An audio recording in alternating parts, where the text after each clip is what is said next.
were looking up for cattle rancher Neil Yelderman until Trump announced his plan to import more Argentine beef. Us poor cattle ranchers out here struggled many years, and finally having a really good year.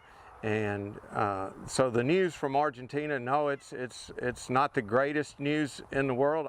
The 59-year-old in Southeast Texas says ranchers like himself are finally seeing profits after years of drought, which meant expensive feed and limited grazing areas.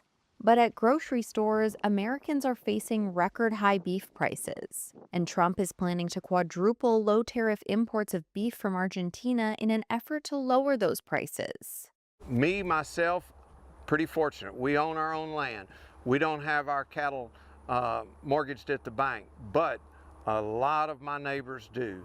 They're on lease land, and they have big mortgages, on their cattle, and that they will not survive.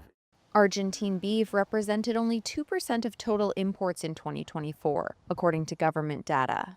And Texas A&M University livestock economist David Anderson says importing more beef from the country likely won't save American consumers money. The majority of the beef we import are lean beef trimmings to go into ground beef and hamburger. Whether it's ground beef at your grocery store or at restaurants, it's hard to see a little bit more from Argentina really doing much for a hamburger at your favorite hamburger joint. Tight cattle supplies and strong consumer demand have influenced the spike in U.S. beef prices. Anderson says the current U.S. cattle inventory is its lowest since 1951.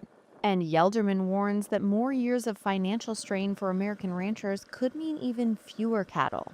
It turns into what do I do? I've got bills to pay, and where I thought I could sell just my calves to pay the bills, now I have to sell, start getting into my herd, start selling some of my mama cows and bulls to make my note at the bank.